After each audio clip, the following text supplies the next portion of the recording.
Mr. Murphy, are you employed? Yes. By whom are you employed? Sullivan and Cromwell. Are you a partner? Yes. How long have you been a partner? Defendant's counsel. Immaterial objection. The court overruled. 86, roughly. That is what? 18 years. And in what department do you practice? Mergers and acquisitions. Have you always been in that department? Yes. You practice out of the New York office? Defendant's counsel. How does that bear on the issues, Your Honor? The court overruled. Where did you attend law school? Harvard. Are you in the management side of the firm or just practicing law? Defendant's counsel. I object to the form of the question. The court. He may answer. Overruled. I manage the mergers and acquisitions group. Do you have attorneys and associates that work underneath you? Sure. Just on average, approximately how many would you say work underneath you? Approximately 30. I don't actually count them, but probably about 30. On average, do you keep about 30 associates in your group? Defense counsel. Objection, if Your Honor, please. The court. Overruled. Roughly. And are you responsible for hiring the associates for your group? No. Who does that? Basically, the associates are hired coming out of law school by a separate group of people who interview the associates and make the hiring decisions, hiring partners. Are you one of the hiring partners? No. Have you ever been a hiring partner? I have. What period of time were you a hiring partner? Pure memory, it's probably been, and I am really guessing, probably 10 years ago. Are you responsible for terminating an associate? Defendant's counsel. I object to the form of the question and on the ground of materiality, Your Honor. The court. I sustain the objection. Are you responsible for ending an associate's relationship with the firm? I will try to answer your question. I am responsible for delivering the message to an associate that is, in effect, a message that I am bringing forward of a consensus of the practice group. So I do not make a decision to terminate someone. It is a consensus of the partners. Do you have a review process? Yes. Can you tell me how the review process works with regard to associates?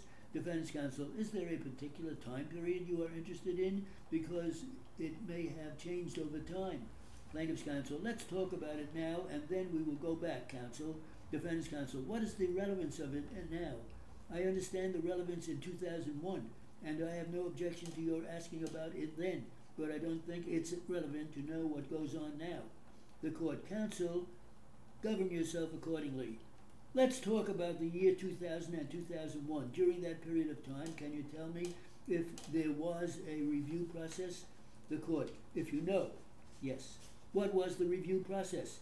Typically, the general practice partners get together twice a year, once in the spring and once in the fall, and we review all of the associates to varying degrees depending on their status and their seniority.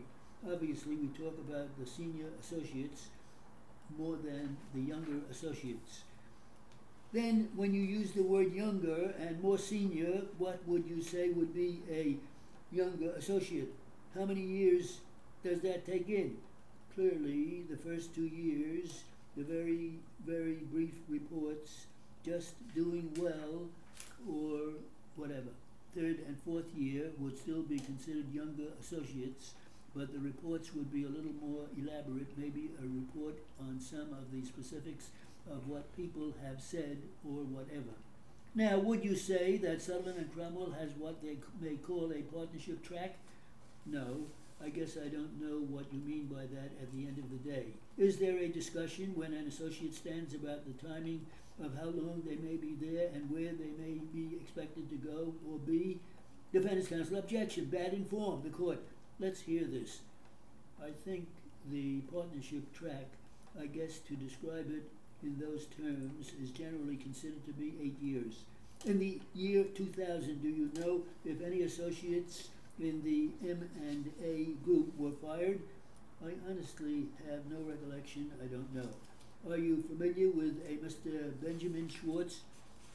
Benjamin Schwartz? Yes, Benjamin Schwartz. Yes. How do you know Mr. Benjamin Schwartz? He was an associate here. I think for about a year he was in the M&A group. Do you remember when Mr. Schwartz first started with Sullivan and Cromwell? Do you remember the time? I don't. I think he was here roughly 3 or 4 years, but I don't know exactly. We could clearly tell you what his starting date was. Some document that you want to look at which would refresh your recollection as to what is he started? Looks like he started October 5th, 1998, according to this. Defendant's counsel, move to strike as unresponsive, Your Honor. The court denied. What is that document that you are referring to? That's the alumni directory of Sullivan and Cromwell. Does that alumni directory tell the last date that people were there at the time? Yes. See, the reporter made a mistake. Did you catch that? Something about he is, where it should have been some other. No, it should have been directory, the alumni directory. He has, that's the alumni directory of Sullivan and Cromwell. It should have been directory. I didn't even hear you say directly. Anyway.